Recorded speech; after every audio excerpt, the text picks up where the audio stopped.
if you can go ahead and do the Pledge of Allegiance for us, please. Certainly. So if everyone would please stand and face the flag.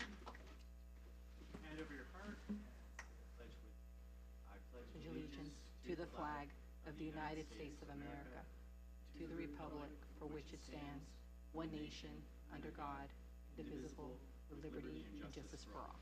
Thank you. Please be seated. If you can please take roll call. Chairperson Cohens, Present. Commissioner Nelman, Present. Commissioner Toledo. The other two are absent. This is a time for the public to address the Planning Commission on items not on the public hearing portion of the agenda. After obtaining permission to proceed by the presiding officer, we request that speakers should first state their full name and address for the record.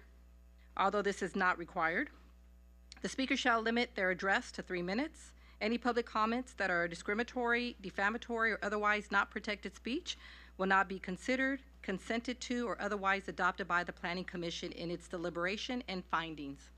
As a courtesy to others, please silence cell phones and other electronic devices. The Planning Commission strives to treat all participants with civility, and we ask that you do the same. Again, please keep remarks to 3 minutes.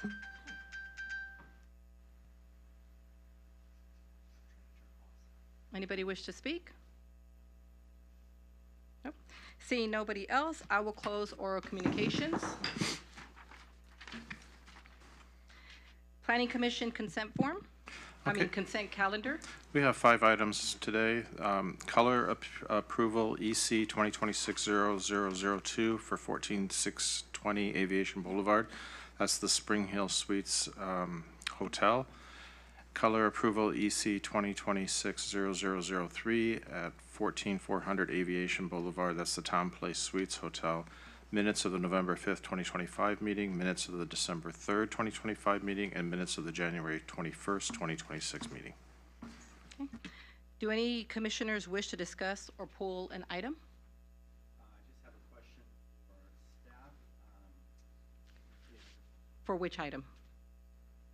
There we go. Is it on? Okay. For the minutes, if I was not here for the minutes, do I have to, do you guys have to pull that item? So, because we don't have a quorum for that one item? Did you by any chance watch the video or have any knowledge at all? No, I didn't. So it turns out you can still vote on it. That's not a problem. Okay. That's my only question. Okay. Do I have a motion and a second for the consent calendar? A motion? Okay. Okay. Commissioner Nelman, Aye. Commissioner Toledo, and Chairperson Cohens. Yes. Thank you. Continued public hearings? No items. New public hearings? We have a change of zone application CZ 2025-0003. This is an amendment to the housing overlay. Okay. Now is the time and place to open the public hearing to consider change of zone application CZ 2025-0003. Planning Associate Nathan Levy will present the staff report. Good evening, Commissioners. Like you have heard, we have before us a proposal for a change of zone. This is to incorporate a property into the existing housing overlay. So just as a little bit of background, our housing element, which was approved in 2023, right? Included multiple programs in order to implement the policies and objectives of the element itself. Included in those programs are actually these two here. They require the planning department to maintain and monitor residential sites, an inventory of residential sites, in order to ensure that we can meet our RHNA numbers. And RHNA is the Regional Housing Needs Allocation. The program too specifically calls out that if there's a reduction in the site inventory that is not meeting our threshold or our quota, then the city needs to identify and rezone other sites. So at this time, we do have the nursery the Hawthorne Nursery, former site of the Hawthorne Nursery, that was developed at a density that was slightly lower than what the RENA numbers were predicting. And so we're trying to incorporate other sites in order to ensure that we can meet the RENA numbers we've been allocated. So in the housing element, it identifies specific criteria that sites need to meet before they are incorporated into the housing overlay. These criteria are what the city initially used in order to identify the sites that were part of that initial overlay development. We can see that there's a few here. They generally fall along the lines of properties that, for whatever reason, aren't being utilized to their full potential and are even, in fact, causing a bit of damage to the local properties in the area. So this can be things like it's been vacant for multiple years, it's blighted, it's got a low development density, things like that. So that brings us actually to our property in question. So our property right now is 2 APNs but 1 address. It's 4457 West 120th. Currently, this is in receivership. The applicant is proposing to incorporate this into the housing overlay in order to ensure that we have the ability to have this developed with residential uses. Previously on the site, it was residential use. There were, I believe, 5 or 6 units, but it's been vacant for several years. Because of that vacancy, it has become blighted. There's constant vandalism, there are break-ins, there's trash issues, there's people experiencing homelessness that frequently break in to try and find a location to sleep for the night. And we can see this reflected on some of the images there with the boarded up doors and windows. As well as meeting some of those criteria that we discussed before for the housing overlay. We see that there's multiple lots involved. We do have 2 lots here. The property has been vacant and it's experiencing pretty extensive blight. So as such, we're proposing, this is our map that's taken from our housing element. All the small parcels that you can kind of see there are in yellow, are part of our housing overlay. And we're proposing to add another 2 parcels into that overlay. As such, the staff is recommending that the Planning Commission adopt PC Resolution 2026-03 to recommend the City Council adopt zone change CZ 2025-0003. You will notice that this would be exempt, statutorily exempt from CEQA. As we mentioned here on this page, that is because the state has come up with a new statutory exemption for any rezones that don't have these specific exemptions to the exception, or exception to the exemption rather, to implement a city's approved housing element.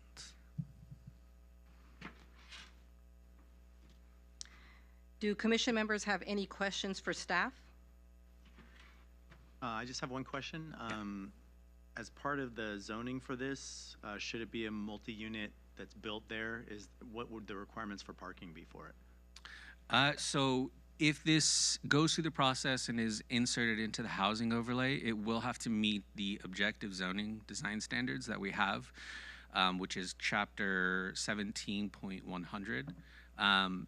Within there are parking requirements that are, I'm blanking on it now, but I believe it's 1 per, is it 1 per unit, Greg? No, it's 1 for small units, 2 for, I think, 2 or 3 bedroom units, and it goes up from there. It's indeterminate at this time how many bedrooms these units will have. We know the total number that would be allowed, and that would be 7, but we don't know the configuration of these units because these buildings will be demolished and replaced. So we can't tell you, but they will have to meet the minimum parking requirements of the municipal code. That's just what I wanted to hear. Thanks. Do you have any questions? Who owns it now? We do. Who owns the property now? I think technically the bank, or for the, it's in receivership, so does that mean the city? No, if it's in receivership, it's technically still owned by the prior owner, but it's in a state of receivership, which basically means the court has oversight over that property and is assigned a receiver to make sure that it's dealt with accordingly.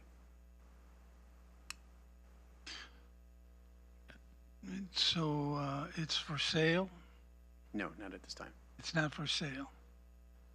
And when the city will acquire that property, is that the, No. are No, they just rezoning it There's to? no plans at this time for the city to purchase this property, so it's still owned by the previous owner then, that's correct? Okay. Yeah, if it's in receivership, that would be legally technically the Okay, case. so, but right now, the people that have been appointed as kind of the managers of this property, they're directed to develop it to its best and fullest potential, and that's what they're doing, and then the property will be sold, and proceeds will go to the owner, as well as any other additional fees or costs that are against the property. But when you change the zoning, now you change the density, correct?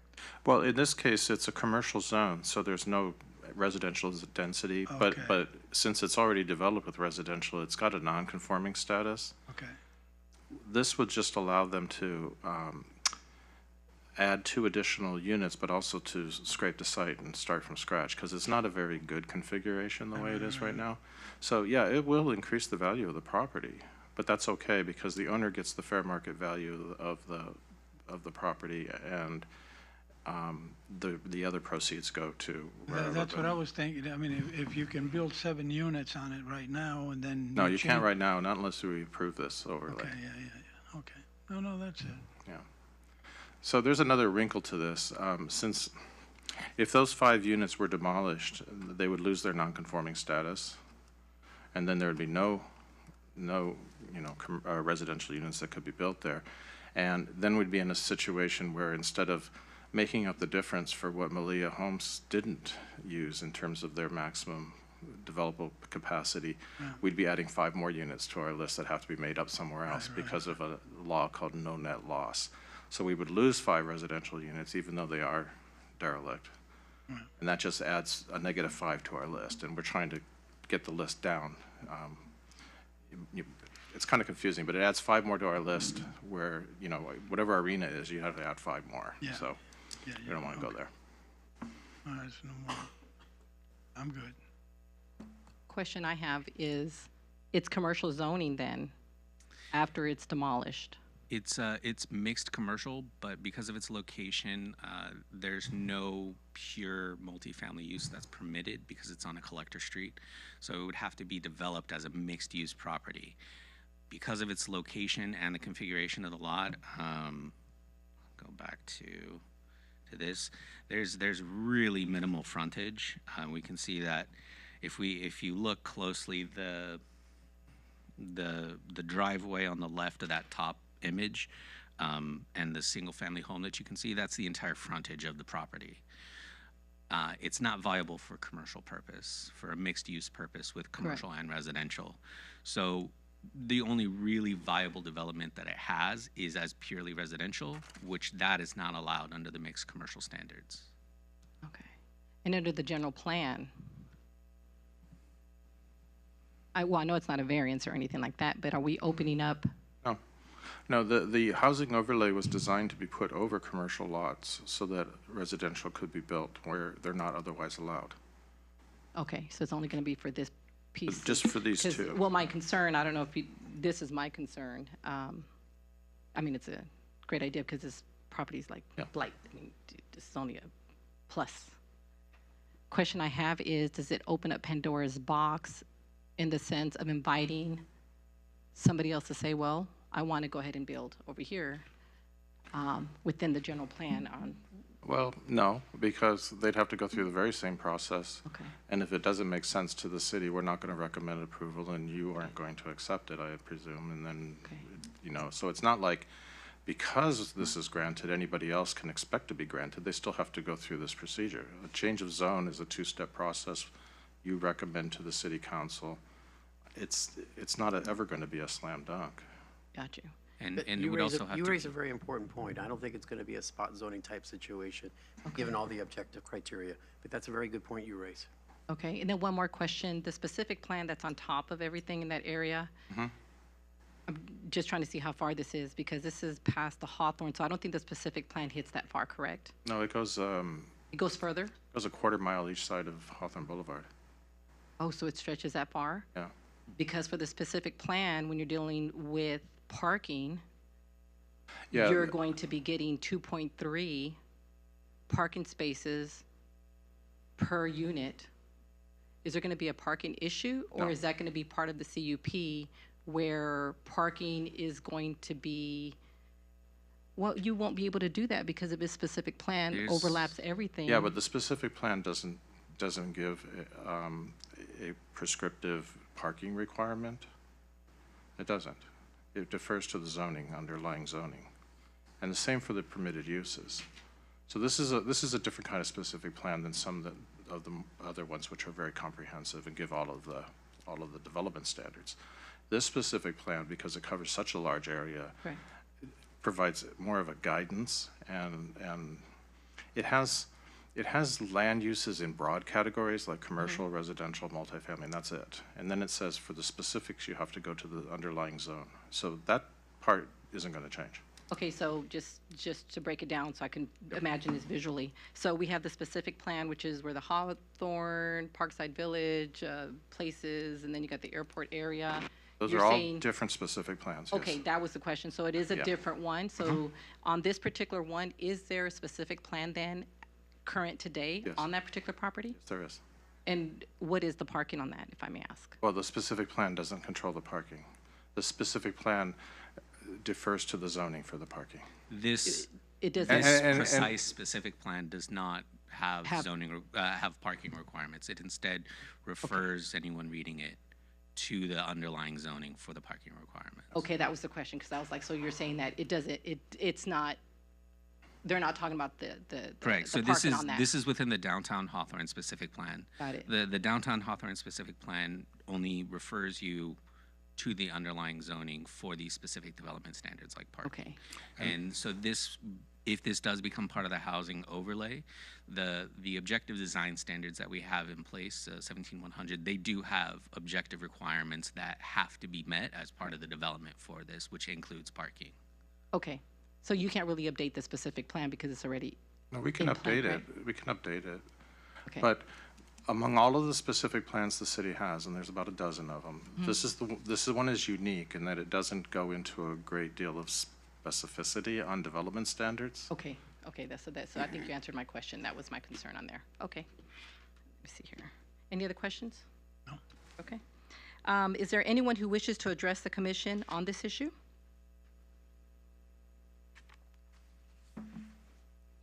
Are there any documents to place into the administrative record? Not on this issue. Do my fellow commissioners have any final comments on this item or questions for staff? Negative. Nope. Do I have a motion and a second for this application? I have a motion to approve. I second. Oh, I was trying to figure that out. Did I get a second? Yes. I missed it. First, second. Who's second? Yes. Who? Motion to adopt the Planning Commission Resolution Number 2026-03. I keep looking down. Who is by- the second? She was. I was Okay, the got second. it. Yes, sorry.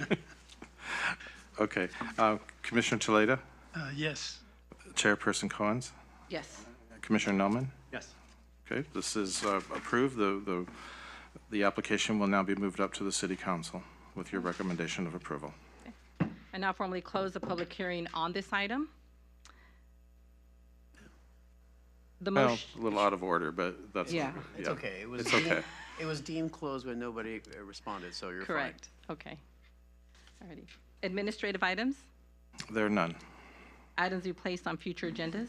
We have items, but we don't have specific agendas yet, except I will say that on the next Planning Commission meeting, I will be endeavoring to bring a large code amendment that reorganizes the zoning code chapter. It doesn't really have any substantive changes except for deletion of some obsolete chapters like bomb shelters. We don't really do those anymore because they won't do any good. But it's a comprehensive reorganization. So everything going forward, once that's approved, will have a new number. But the text will remain largely the same, except I'm also fixing grammar and punctuation and capitalization and stuff whenever I see it. That will be step one, and that should be at the next meeting. And then at some time after that, there will be a more comprehensive substantive change to the zones, taking out all the things that are kind of stupid and putting, making things make sense and removing duplicitous stuff and, all that kind of stuff. That's a heavier lift. So that's all that I have right now at this time that can be said to be scheduled. Okay. And I guess that is it right here. Okay. Commissioner reports. I will start with Commissioner Toledo. You have anything to report? No, not really. I am glad to be here and look forward to coming back. We've had a couple of weeks that we didn't have anything, and so everything's good. Good. And Commissioner Nillman? Nothing to Anything to report? Okay. I don't have much to report except I was hearing about some events. Unfortunately, I know there was a great event that happened. Katrina Manning did the women's event. Fortunately, I didn't make it. I had a medical family emergency, but heard it was great. It's women's empowerment. So hopefully next time I can make that because I heard lots of good little details on that. Besides that, that will be it. So, okay. So this meeting is adjourned at 6:22 p.m. to the next regular meeting, May 6, 2026.